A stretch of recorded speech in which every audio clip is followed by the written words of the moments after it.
வருவோம். பிரியமானவர்களே, நான் உங்களுக்கு சொன்னதுதான், உங்கள் பாவ வாழ்க்கையை விட்டுவிட வாயை கட்ட வேண்டுமா, வார்த்தையை கட்ட வேண்டுமா? அதுதான் இன்னைக்கு நம்ம சிந்திக்க போகின்ற பகுதி. வாயை கட்ட வேண்டுமா, வார்த்தையை கட்ட வேண்டுமா?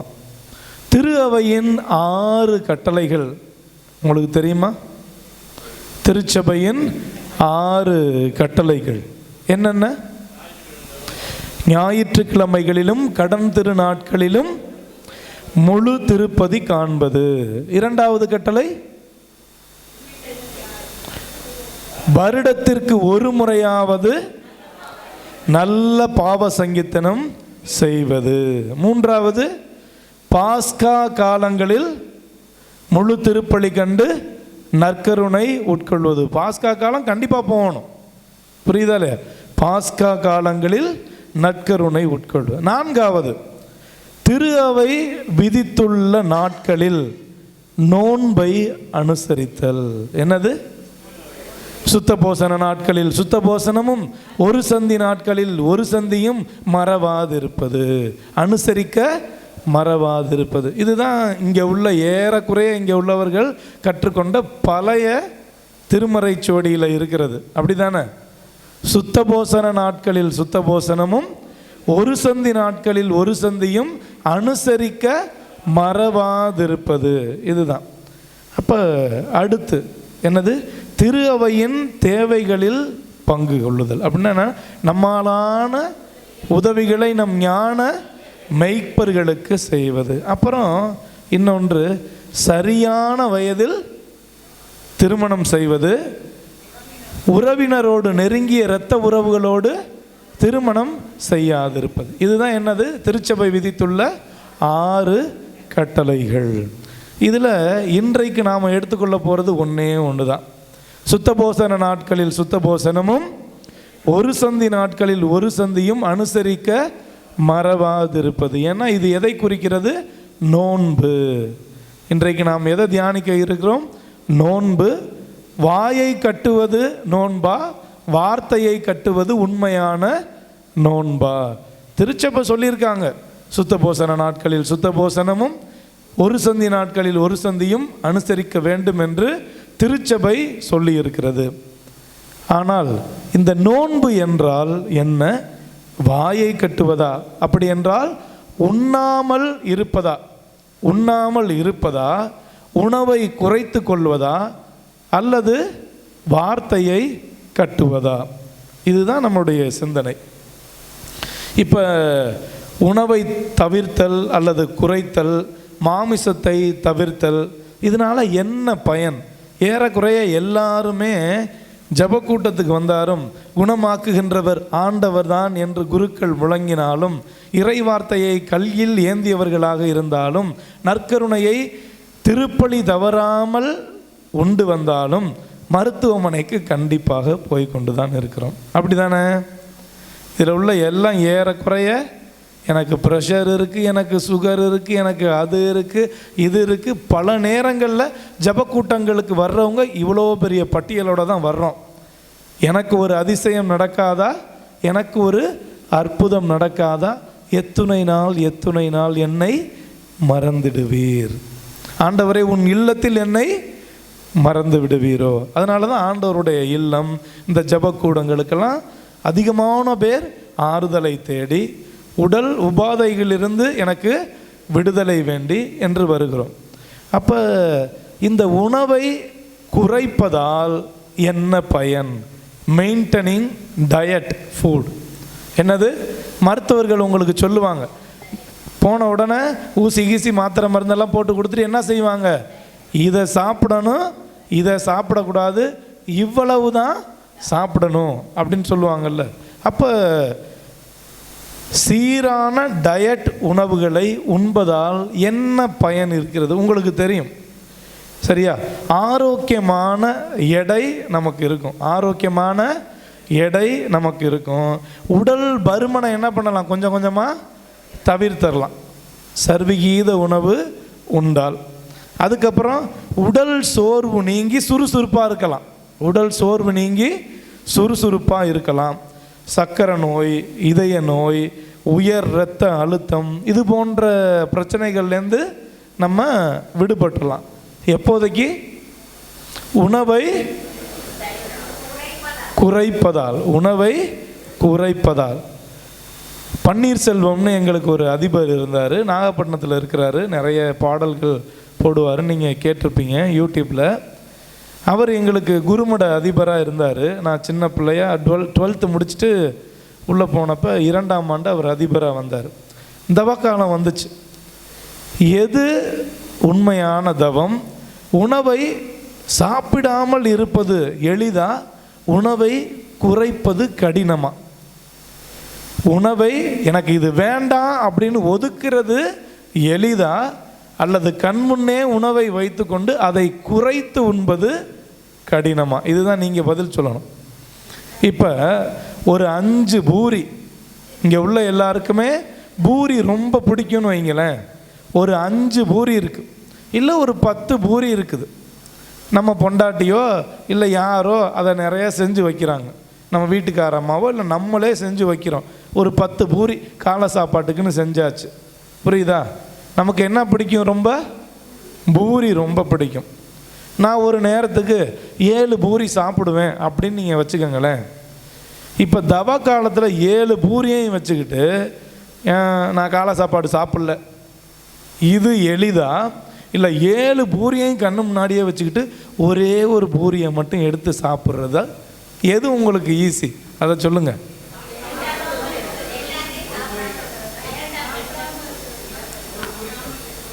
சாப்பிடாமே இருக்கிறது ரொம்ப ஈஸி. புரியுதா இல்லையா? சாப்பிடாம இருக்கிறது ரொம்ப ஈஸி. இன்னைக்கு காலை சாப்பாடு எனக்கு வேண்டாம், கிச்சனுக்கு போனால் தானே, டைனிங் ஹாலுக்கு போனால் தானே, சாப்பிடாமல் இருந்துடலாம், அது ஈஸி.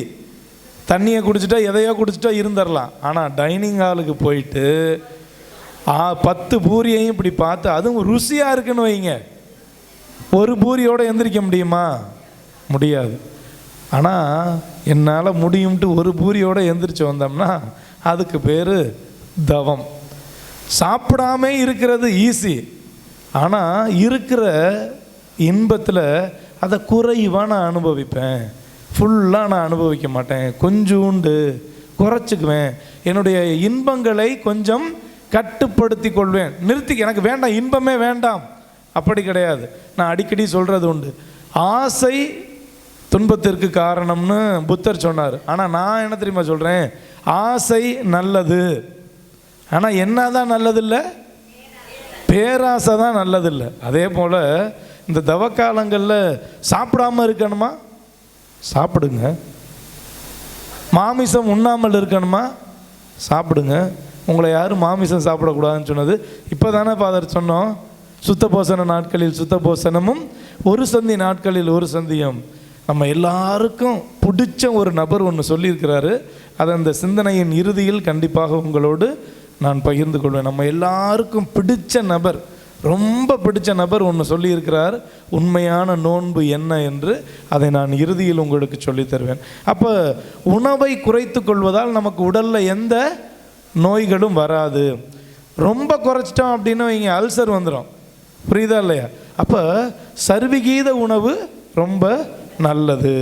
சரி, இப்போ மாமிசம் உண்ணாமல் இருந்தால் என்னென்ன நல்லதெல்லாம் நடக்கும் பார்ப்போம். மாமிசம்னா என்னது? இறைச்சி, மீன், முட்டை, இது எல்லாம் இருக்குது. சரியா? அப்போ இதையெல்லாம் உண்ணாமல் இருந்தால் என்ன நடக்குது? இதெல்லாம் உண்ணாமல் இருக்கிறதுக்கு பேர் தான் ஆன்மீகம், அறநெறி. ஆன்மீகம்னா என்ன தெரியுமா? அப்படியே ஆர்த்தடாக்சி அப்படிங்கிற ஆங்கில வார்த்தைக்கு என்ன அர்த்தம்னா, அப்படியே நம்ம இப்போ உள்ள பிராமின்ஸ் எப்படின்னு தெரியலை, கொஞ்சம் முன்னாடி ரொம்ப கட்டு சிட்டாக இருக்கிறவங்க உப்பு கூட சாப்பிட மாட்டாங்களாம். ஏன்னா உப்பு சுவையை ஊட்டுமா, அதனால் உப்பு கூட அவங்களுக்கு பிடிக்காதான். இன்னும் பல அர்த்தங்கள் இருக்கிறது உப்புக்கு. ஏன் அப்படின்னா அது அசுத்த ஆவிகளை விரட்ட, இது போன்ற ஒரு சில விஷயங்களுக்கு. இன்னொன்று, உப்போட தன்மை வந்து ரொம்ப வெயிட்டாக இருக்காதான், எளிமையாக இருக்குமா, சோம்பேறித்தனத்துக்கு அடையாளமாக இந்த உப்பு. அதனால் நிறையா பேர் இந்த உப்பை பயன்படுத்த மாட்டாங்க, உப்பையே பயன்படுத்தலையாம். புரியுதா இல்லையா? உப்பையே பயன்படுத்தக்கூடாது. மாமிசம் ரொம்ப ஆர்த்தடாக்ஸி அப்படின்னா ரொம்ப கிறிஸ்தவத்தில் இருக்குது. காலையில் எந்திரிச்சோன்னா கரெக்டாக கோயிலுக்கு போயிட வேண்டியது, குளிச்சுன்னு தெளிவாக இருக்க வேண்டியது, இது இப்படின்னா இதுதான், அது அப்படின்னா அப்படி தான். இதுக்கு பேர் தான் டூ ஆர்த்தடாக்ஸி, ஆர்த்தடாக்ஸி அப்படின்னு சொல்லுவாங்க. ஆனால் இது ஆன்மீகம். மாமிசம் உண்ணக்கூடாதா, நான் சாப்பிடல. அறநெறி அப்படின்னு வைங்களேன். உங்களுக்கு தெரியும், நம்ம தமிழகத்தில் அவர்கள் வசித்த தடயங்கள்லாம் இருக்குது. இந்து மதத்திலே ஒரு சாரர் அவங்க நடந்து போகும்போது என்ன பண்ணுவாங்க, மயில் தொகையை வச்சுக்கிட்டு சின்ன எறும்புக்கு கூட மிதிச்சிடக்கூடாது. நடந்து வரும்பொழுது சீடர்கள் எதை கூட மிதிச்சிடக்கூடாது, குருக்கள் சீடர்களும் சின்ன சின்ன உயிரிகளை கூட கொன்றக்கூடாது. இதுக்கு பேர் என்னன்னா அறநெறி கொள்கை. அறநெறி கொள்கைனா உயிரிகளுக்கு துன்பம் கொடுக்காதிருத்தல், உயிரிகளுக்கு துன்பம் கொடுக்காதிருத்தல். அப்போ மாமிசம் உண்ணாமல் இருந்தால் ஆட்டுக்குட்டி சாகாது, மாடு சாகாது, மீன் சாகாது, கோழி சாகாது. சைனாவில் போய் கேட்டால் எதுவுமே சாகாது, ஏன்னா அவங்க எல்லாத்தையுமே சாப்பிடுவாங்க. அப்போ மாமிசம் உண்ணாமல் இருந்தால் இந்த இரண்டு விஷயம், ஒன்று ஆன்மீகத்தை காப்பாற்றி விடலாம், இன்னொன்று அறநெறி கொள்கையை காப்பாற்றி விடலாம். ஆனால் அத்தோடு நம்ம விட போகிறது கிடையாது. உடல் சுத்தமாக இருக்கும், பித்தத்தை குறைக்கும், நம்ம கொலை செய்ய மாட்டோம் இந்த உயிரிகளை. கொழுப்பு, pressure, high cholesterol, blood pressure இது எதுவுமே வராது. எதை சாப்பிடாமல் இருந்தால்? மாமிசத்தை. ஒரு அமைச்சர் இருக்கிறாரு, சமீபத்தில் அந்த அமைச்சரை போய் நான் பார்த்துட்டு வந்தேன். ஒரு ஃபாதர் கூட்டிகிட்டு போனார். அந்த ஃபாதர் சொன்னார், இந்த தமிழ்நாட்டில் உள்ள அமைச்சரை நானும் சின்ன பிள்ளையிலேருந்து பார்க்குறேன், அவருக்கும் ஏறக்குறைய 75 வயதை தாண்டி போயிடுச்சு. போய் பார்க்குறேன், ஒரு 45 வயசு ஆள் மாதிரியே இருக்கார். கண்ணுக்கு முன்னாடி பார்க்குறேன், 45 வயசு ஆள் மாதிரி இருந்தார். அப்போ நான் அந்த ஃபாதர்கிட்ட கேட்டேன், என்ன ஃபாதர் காரணம்? உண்மையிலுமே அவர் வந்து டயட் ஃபுட்டு தான் சாப்பிடுவார், ரொம்ப சாப்பிட மாட்டார். இன்னொன்று, அவர் சரக்கே அடிக்க மாட்டார். எனக்கு ரொம்ப ஆச்சரியமாக இருந்துச்சு, இப்படியும் ஓர் அமைச்சரா அப்படிங்கிற அளவுக்கு. ஆனால் பார்க்க கரடு முருடாக இருப்பார், முரட்டுத்தனமாக இருப்பார். கிட்ட பார்க்குறேன், போய் 45 வயது நபர் போன்று இருப்பார். இப்போல்லாம் ஹெர்பாலயா அப்படின்னு சொல்லிட்டு இங்கேயும் இருக்கீங்களா? அதில் கண்டிப்பாக 1-2 பேர் இருப்பீங்க. டப்பாவாக மருந்து கொடுப்பாங்க, ஒரு டம்ளர் ஒரு ஸ்பூன் போட்டு கலக்கி குடிக்கணும், பூஸ்டர் அப்படிம்பாங்க. சரி, ஓகே. அப்போ ஹெர்பாலயாலாம் வந்துருச்சு, உங்கள் உடலை அப்படியே இளமையாக வைத்து கொள்ள வேண்டுமா அப்படின்லாம் வந்துருச்சு. ஆனால் மாமிசம் உண்ணாமல் காய்கறிகளை மட்டும் உண்டு வந்தால் நம்ம உடல் இளமையாகவும் இருக்கும், இப்படியெல்லாம் சொல்கிறாங்க. இப்போ 2 விதத்திலும் பார்த்தாச்சு. நிறையா சாப்பிட்றதால என்ன பிரச்சனை, இல்லை மாமிசம் சாப்பிடாம இருக்கிறதான என்ன நல்லது கெட்டது எல்லாமே பார்த்தாச்சு. ஆனால் விவிலியத்தில் தொடக்க நூல் புத்தகம் 1வது அதிகாரம் எடுங்க, 28 தொடங்கி 30 முடிய உள்ள இறை வசனத்தை யாராவது எந்திரிச்சு வாசிங்க. உட்கார்ந்து கூட வாசிக்கலாம், ஒன்றும் பிரச்சனை இல்லை. கடவுள் அவர்களுக்கு ஆசி வழங்கி பழுகி பெருகி மண்ணுலகை நிரப்புங்கள், அதில் உங்கள் ஆற்றலுக்கு உட்படுத்துங்கள். கடல் மீன்கள், வானத்து பறவைகள், நிலத்தில் ஊர்ந்து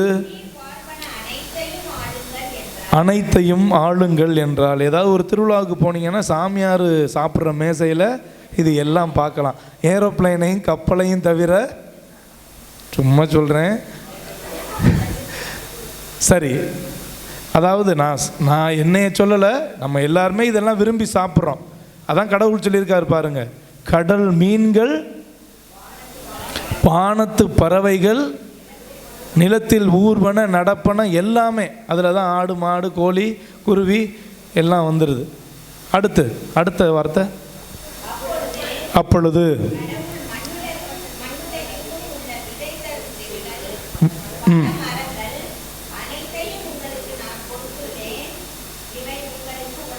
அவ்வளவுதான். அந்த கடைசி வார்த்தை இன்னொரு தடவை படிங்க. இவை அனைத்தையும் நான் உங்களுக்கு உணவாக தந்துள்ளேன். இவை அனைத்தையும் நான் உங்களுக்கு உணவாக தந்துள்ளேன். கடவுளே எங்களுக்கு மாமிசம் சாப்பிட சொல்லிட்டாரு, காய்கறிகள் சாப்பிட சொல்லிட்டாரு, பழங்கள் சாப்பிட சொல்லிட்டாரு.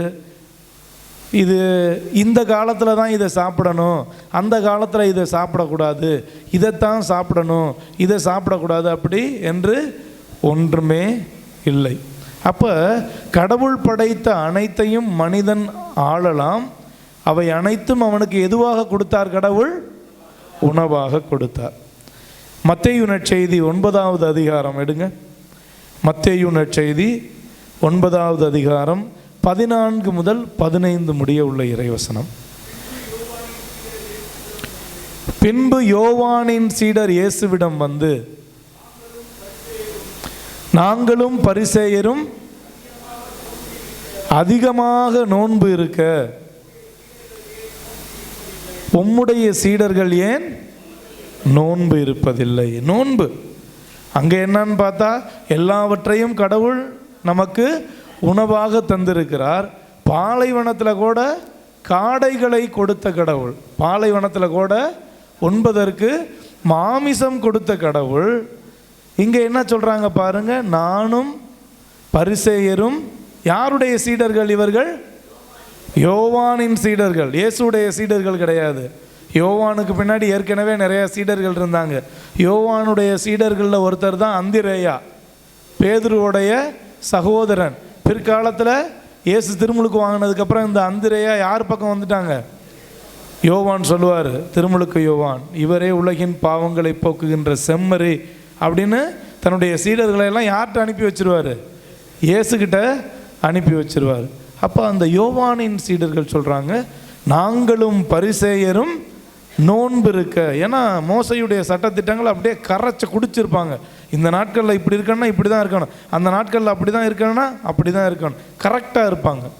இயேசு என்ன பதில் சொல்கிறார் பாருங்க. இயேசு என்ன பதில் சொல்கிறார்? மணமகன் தங்களோடு இருக்கும் வரை மன விருந்தினர்கள் துக்கம் கொண்டாட முடியுமா? மணமகன்னா யாரு? இயேசு. இயேசு நம்மோடு இருக்கும் வரை நம்ம என்ன கொண்டாடக்கூடாது? துக்கம் கொண்டாடக்கூடாது. ஆனால் இந்த தவ காலத்தை தான் நம்ம இயேசு நம்மை விட்டு பிரிகின்ற காலம். அவர் நமக்காக பாடுபடுறாரு, இறக்கிறார், அடக்கம் செய்யப்படுகிறார். மணமகன் நம்மை விட்டு பிரிகின்ற காலம். அப்போ தான் நீங்கள் என்ன கொண்டாடணும்? நோன்பை அனுசரிக்க வேண்டும் அப்படின்னு இந்த விவிலிய பகுதி சொல்லுது. அடுத்து நீங்கள் மத்தேயு நற்செய்தி 9வது அதிகாரம் 14 to 15 வரை நாம் படிச்சிருக்கோம். இப்போ அதே மத்தேயு நற்செய்தி 4வது அதிகாரம், அப்படியே பின்னாடி போங்க, 4வது அதிகாரம் 1 முதல் 2 முடிய உள்ள இறை வசனங்கள். அதன்பின் இயேசு அலகையினால் சோதிக்கப்படுவதற்காக பாலை நிலத்திற்கு தூய ஆவியால் அழைத்து செல்லப்பட்டார்.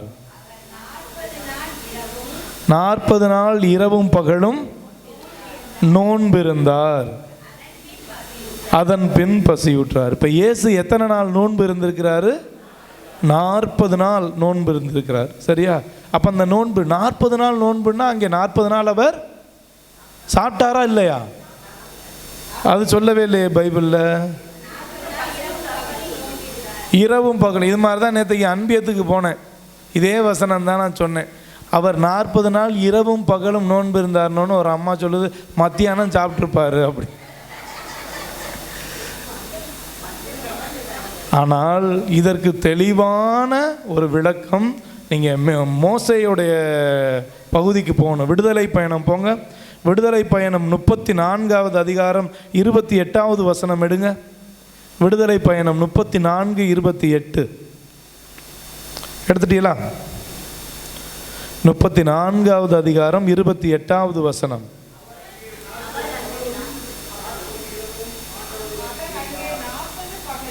அங்கே அவர் 40 பகலும் 40 இரவும் ஆண்டவருடன் இருந்தார். அப்போது அவர் அப்பம் உண்ணவும் இல்லை, தண்ணீர் பருகவும் இல்லை. அவ்வப்போது அப்பம் உண்ணவும் இல்லை, தண்ணீர் பருகவும் இல்லை. இந்த இயேசுடைய சோதனையில் அதனால தான் போய் அழகை, மோசே அப்பம் உண்ணவும் இல்லை, நீ 40 நாள் இருந்துட்ட, இந்த கல்லை என்னவா மாற்றி சாப்பிடு. எல்லாத்துக்கும் தொடர்பு இருக்குது, புரியுதா இல்லையா? பழைய ஏற்பாட்டு பகுதிக்கும் புதிய ஏற்பாட்டு பகுதிக்கும் ஒரு தொடர்பு இருக்கிறது. அப்போ 40 நாள் இயேசு உண்ணவும் இல்லை, குடிக்கவும் இல்லை. அப்போ 40 நாள் இயேசு நோன்பு இருந்தார். இப்போ தவக்காலத்தில் நீங்களும் நானும் கண்டிப்பாக நோன்பு இருக்க வேண்டுமா? வயசு வரம்பு. இந்த அம்மா பாருங்க, அந்த அம்மாவுக்கு ஒரு பாயிண்ட். வயசான அம்மா ஒருத்தவங்க உட்காந்துருக்காங்க, அவங்க அதான் வயசு வரம்பு கொடுத்துட்டாங்களே. 50 வயசுக்கு மேலே என்ன இருக்க வேண்டிய தேவையில்லை, நோன்பு இருக்க வேண்டிய தேவையில்லை. அப்போ 50 வயசுக்கு மேலே உள்ளவங்கெல்லாம் கண்டிப்பாக நோன்பு இருக்கணுமா? நாங்கள்லாம் எதுக்கு நாங்கள் நோன்பு இருக்கணும்? பாவம் செய்தால் நோன்பு இருந்தால்தான் அந்த பாவம் உங்களை விட்டு அகலுமா? யார் சொன்னது? இயேசு சொன்னாரா? அப்போ அவர் பாவம் செய்தாரா? நோன்பு இருந்தால் உங்கள் பாவம் மன்னிக்கப்படும். நோன்பு இருந்தால்தான் உங்கள் பாவம் மன்னிக்கப்படும் என்றால், இயேசுவும் 40 பகலும் 40 இரவும் நோன்பு இருந்தார், உண்ணவும் இல்லை குடிக்கவும் இல்லை. அந்த இயேசு பாவம் செய்தாரா? அப்புறம் எதுக்கு நோன்பு இருந்தார்?